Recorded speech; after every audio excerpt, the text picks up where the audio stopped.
calampo. Ancora buono.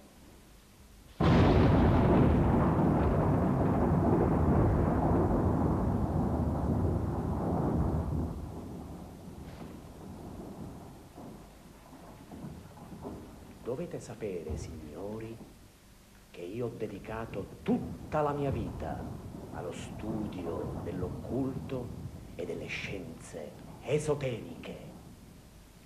Esoteriche. Cosa è scienza? Che merda? Cose fondamentali. E al termine di questo lungo e faticoso cammino di studio e di ricerche, a cui ho dedicato gli anni migliori, ho incontrato lui. Lui chi? Scusate, sono molto nervoso.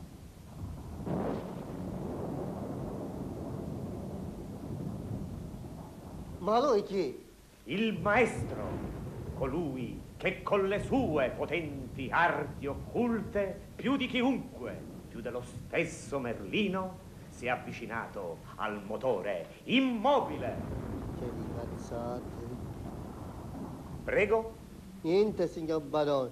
Dicevo che era irresistibilmente affascinante questo motore immobile. Sì, affascinante, però, se mi permette, signor Barone, un pochettino difficile. Certo, signori. Dimenticavo che voi siete cinematografari.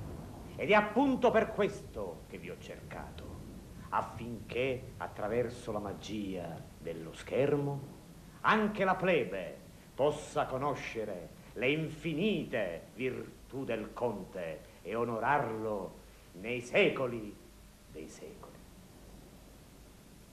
Amen. Amen. Non vi nascondo, signori, che per la realizzazione di questo film ho messo in vendita tutto ciò che possiedo, senza pensarci un solo minuto. Mi permette, signor Barone? Lei è un eroe. E noi da parte nostra faremo tutto quello che è possibile per fare di questo film un capolavoro che il mondo si ricorderà per sempre. Tata, non ti cade male. Caso il mio caimale. Ero sicuro di poter contare su di voi, amici.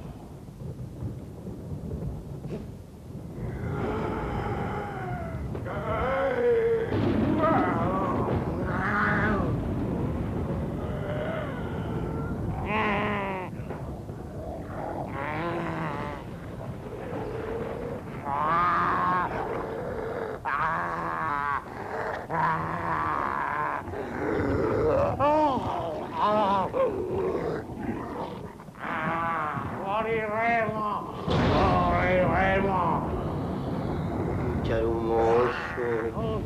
Si ripete di merda! Ettore buona! Ettore buona! Cavanno vedo! Padre, vedi che io ti non una matrice di però che voi non te fa. E me, non capisce che c'è che non lo spirito, calmati! Ma quale spirito c'è che? Lo spirito all'osseo! Io dico vai. Questo fa di mano buono, Dare fanno le corna! Picchio le bolla!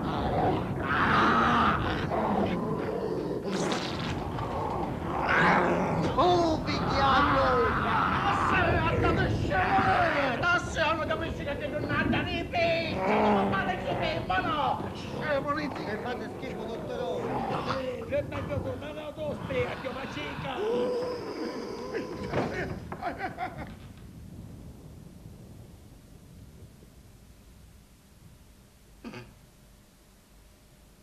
Una cosa è certa, signori.